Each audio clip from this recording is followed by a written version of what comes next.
नमस्कार। आप सभी का एक बार पुनः गवर्नमेंट कॉलेज जालौर के यूट्यूब चैनल पर स्वागत है। मैं Rinu Khajadiya, assistant professor geography, Viramdev government PG college Jalore. पिछली कक्षा में हमने ओनिकल हिल, शंक्वाकार पहाड़ी तथा पठार को समोच्च रेखीय मानचित्र के द्वारा रिप्रेजेंट करना सीखा था।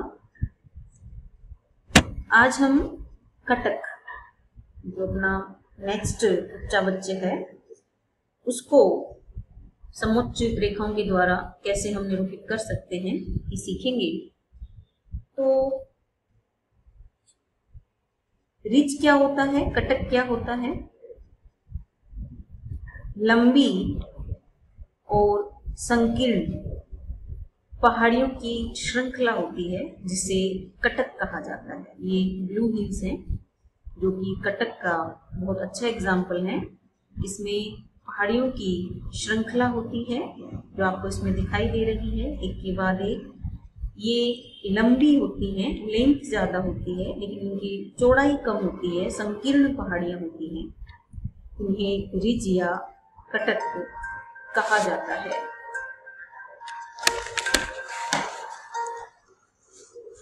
इनके जो किनारे होते हैं, इनकी ढाल तेज होती है, खड़े किनारे वाले होते हैं ये।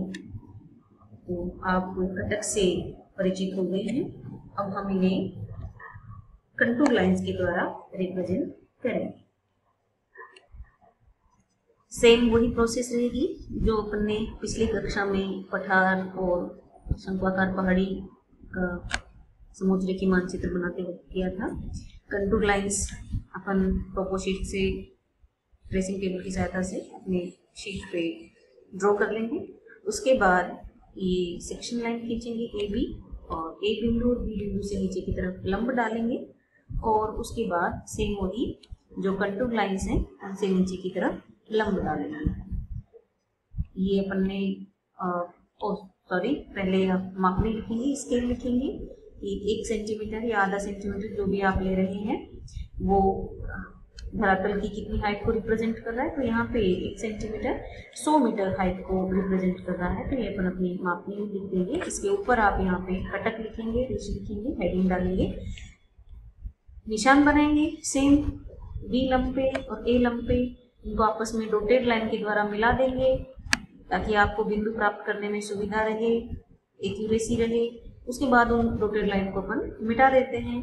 तो 500 मीटर वाली कंटूर लाइन है, 400 मीटर वाली कंटूर लाइन है, उनसे अपन नीचे की तरफ लंब डालेंगे और बिंदु प्राप्त कर लेंगे और बिंदुओं को फ्री हैंड से मिला देंगे। तो इस तरीके से अपन कटक का समोच्च रेखीय मानचित्र प्राप्त कर लेते हैं। उसके बाद है ढाल। अपने सिलेबस में ढाल के समोच्च रेखीय मानचित्र तैयार करने हैं। उसमें समान ढाल, असमान ढाल, सीधीदार ढाल, ये टाइप्स हैं। उत्तल ढाल, अवतल ढाल, तो इन सबको अपने को समोच्च रेखीय मानचित्र के द्वारा दर्शाना है। तो ये है सबसे पहले यूनिफॉर्म स्लोप, समान ढाल। इसमें क्या होता है, जो ढलान होती है उच्चावच की वो कंटिन्यूअस होती है, एक ही फॉर्म में होती है, उसमें कोई उतार चढ़ाव नहीं होता। तो इस मानचित्र में आप देख रहे हैं ये बिल्कुल इक्वल समान स्लोप है, ढाल है। तो इसको अपन किस तरीके से समोच्च रेखीय मानचित्र से दिखाते हैं। ये समान ढाल का समोच्च रेखीय मानचित्र है। तो कंटूर लाइंस अपन टोपो शीट से प्राप्त कर लेंगे। सबसे पहले आप हेडिंग डालेंगे शीट पे। कंटूर लाइंस अपन ने टोपो शीट से ट्रेसिंग टेबल की सहायता से ड्रॉ कर ली है। ये सेम वही ए बी सेक्शन लाइन खींच दी, ए बिंदु से बी बिंदु से नीचे की तरफ लंब डाल दिए हैं। स्केल ले लेंगे समोच्च रेखा अंतराल के अनुसार। उसके बाद 1 सेंटीमीटर पे निशान लगा देंगे। जो अपनी कंटूर लाइंस हैं 100 मीटर से 700 मीटर तक है। ये सेम वही चीज जहां जहां पे कंटूर लाइंस कट हो रही हैं सेक्शन लाइन से, वहां से नीचे की तरफ लंब डालेंगे और बिंदु प्राप्त कर लेंगे, उनको फ्री हैंड से मिला देंगे और जो आकृति प्राप्त हो रही है उसको शेडेड कर देंगे। इस तरीके से हम समान ढाल का समुच्चरेखीय मानचित्र बना लेंगे। उसके बाद आती है असमान ढाल, नॉन यूनिफॉर्म स्लोप।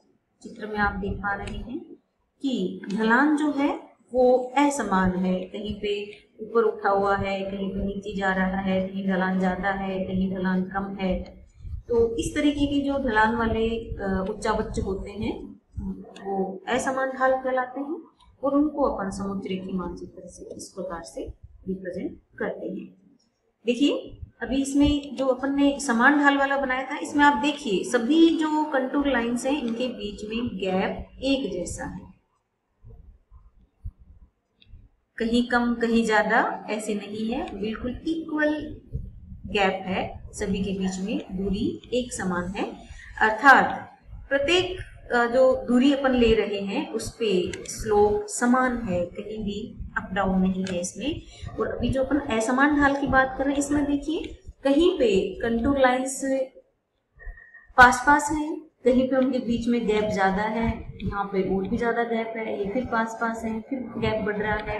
तो ये कंटूर लाइंस देख के हमें पता लग रहा है कि यहाँ पे अनइक्वल है ढाल, कहीं पे कम है, कहीं पे तीव्र ढाल है, कहीं पे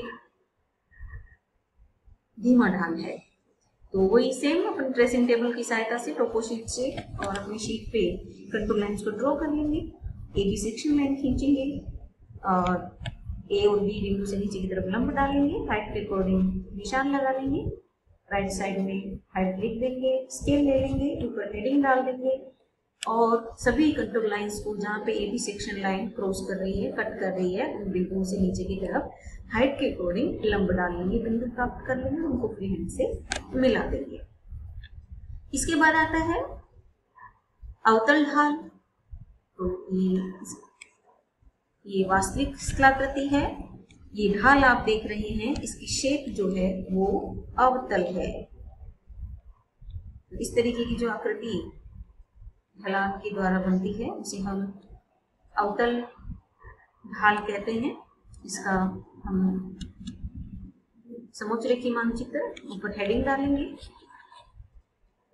इसमें आप देखिए शुरू में जो ढाल है वो तीव्र होती है, उसके बाद जो ढलान है वो कम होती जा रही है, धीमी ढाल है, धीरे धीरे इस कंटूर लाइंस के बीच की जो दूरी है वो बढ़ती जा रही है। हम जानते हैं कि जहाँ पे कंटूर लाइंस एक दूसरे के पास पास होती है वहां ढाल तेज होता है, जहाँ दूर दूर होती है वहां पे धीमा ढाल होता है। तो अवतल ढाल की कंटूर लाइंस मात्र देखने से आपको पता लग जाएगा कि शुरू में तीव्र ढाल है, उसके बाद ढाल धीमे धीमे कम होता जा रहा है, तो जो आकृति प्राप्त होगी हमें वो अवतल ढाल की प्राप्त होगी। सेम वही प्रोसेस इसमें भी अपन हो रहे हैं, हेडिंग वगैरह डालिए, स्केल लिखिए, लंब डालिए और हाइट के अकॉर्डिंग ये बिंदु प्राप्त कीजिए, उनको हाथ फ्री हैंड से मिला दीजिए, हमें समुच्चरेखीय मानचित्र प्राप्त हो जाएगा अवतल ढाल का। जो शेप प्राप्त हो रही है तो आप शेडेड कर दीजिए। नेक्स्ट अपन बढ़ते हैं उत्तल ढाल की तरफ। ये तो धरातल पर वास्तविक स्थलाकृति है, इसका ढाल आप देखिए कैसी शेप बना रहा है, उत्तल ढाल। इस तरीके की जो आकृति होती है उसे अवतल कहते हैं और ये उत्तल ढाल है। इसका भी समुच्चरेखीय मानचित्र। उत्तल ढाल में और अवतल ढाल में मेन डिफरेंस क्या है? अवतल ढाल में शुरू में तीव्र ढाल होता है, बाद में ढाल धीरे धीरे कम होता चला जाता है, जबकि उत्तल ढाल में क्या होता है, शुरू में ढलान जो है वो कम होता है और उसके बाद तीव्रता से ढलान जो है वो बढ़ता है। तो आगे की तरफ जो कंटूर लाइंस बनती हैं वो पास पास बनती हैं, ढाल तीव्र होता है, और शुरू की जो कंटूर लाइंस हैं अधिक हाइट वाली वो एक दूसरे से दूर दूर बनती है, तथा ढाल जो है वो धीमा होता है। इसी तरीके की अपन को नीचे शेप प्राप्त हो जाती है वास्तविक स्थलाकृति के समान। तो उसे हम ये अपन को उत्तल ढाल का समोच्च रेखीय मानचित्र प्राप्त हो जाता है। इसके बाद अपन बढ़ते हैं सोपानी ढाल, टेरेस स्लोप जिसे बोलते हैं। जनरली ये पानी के कटाव के द्वारा पहाड़ी एरिया में इस तरीके के ढलान का निर्माण हो जाता है। आप देख रहे हैं सोपान से बने हुए हैं, सीढ़ियां सी बनी हुई है, तो इसे सोपानी ढाल या सीढ़ी ढलान कहते हैं। पहाड़ी एरिया में जनरली देखने को मिलता है और पानी के द्वारा इसका निर्माण जनरली होता है। तो इसको अपन किस तरीके से रिप्रेजेंट करेंगे, वही सेम चीजें। इसमें आप देखिए 2 कंटूर लाइंस बिल्कुल पास में, तेज ढाल, उसके बाद गैप, धीमा ढाल, फिर तीव्र ढाल, फिर धीमा ढाल, फिर तीव्र ढाल, फिर धीमा ढाल। इस तरीके से एक क्रम सा बन रहा है इसमें। ये क्रम किसको जन्म देता है, सीढ़ियों। तो इनसे जब अपन लंब डाल के आकृति प्राप्त करते हैं तो अपन को सीढ़ीदार जो ढाल है, सोपानी ढाल है, वो प्राप्त हो जाता है। सेम सारी चीजें वो प्रोसेस रखनी है, ऊपर हेडिंग डालना है, दाहिनी तरफ नीचे की तरफ आपको स्केल लिखना है, बाकी सारी चीजें जो अपन अब तक करते आए हैं वो सारी फॉलो करनी है। इसके बाद आता है झील। लेक से आप सब परिचित हो। नदियों का पानी जब इकट्ठा हो जाता है, किसी जगह पे रुक जाता है, तो झील का निर्माण हो जाता है। पहाड़ी एरिया में जनरली ये स्थित होती है। इसके अलावा बहुत सारी झीलें ऐसी हैं जो समुद्र तटीय इलाकों में भी होती हैं, जैसे केरल में है, लेगून झीलें हैं। झीलें बहुत सारे टाइप्स की होती हैं। झील का अपन कंटूर मैप बनाते हैं, तो इसमें ट्रेसिंग टेबल की सहायता से अपन टोपो शीट से कंटूर लाइंस को ड्रॉ कर लेते हैं। अपनी शीट पे सेक्शन लाइन खींच देते हैं। इसमें आप देखिए ये यहाँ पे ये बीच में इतना सा गैप है, मतलब यहाँ पे प्लेन एरिया है। उसके बाद ये सबसे कम हाइट वाला एक एरिया है जो 500 मीटर के कंटूर लाइंस के द्वारा रिप्रेजेंट हो रहा है। उसके बाद 520, 540, 560, 580, 600 मीटर। सबसे बाहर की तरफ जो कंटूर लाइन है वो सबसे अधिक हाइट वाली है। ये आप इस झील की शेप से भी पता कर सकते हैं। इस बीच में जो एरिया होता है वो लगभग प्लेन एरिया होता है, जिसकी समुद्र तल से हाइट लगभग इक्वल होती है। उसके बाद कंटिन्यूअस धीरे धीरे ये बढ़ती हुई हाइट में है। प्रोसेस वही रहेगी सेम। ऊपर हेडिंग डालिएगा, दाईं तरफ नीचे स्केल लिखना है, और इस तरीके से आप समुच्च रेखीय मानचित्र झील का प्राप्त कर सकते हो। मैं इसकी पीडीएफ भी आपसे शेयर करूंगी। आपके पास बुक भी है, अगर नहीं है तो आप इस पीडीएफ की हेल्प से भी अपनी फाइल बना सकते हैं। अगर कोई समस्या रह जाती है तो इन पे अपन फिर से भी चर्चा करेंगे। आज के लिए बस इतना ही। बाकी की जो स्थलाकृतियां हैं उनको अपन अगली क्लास में समुच्च रेखीय मानचित्र के द्वारा रिप्रेजेंट करना सीखेंगे। आप साथ में बनाते चलिए, फाइल को कंप्लीट करते चलिए, ताकि आप पे दबाव नहीं आए। बाकी नेक्स्ट क्लास में। धन्यवाद।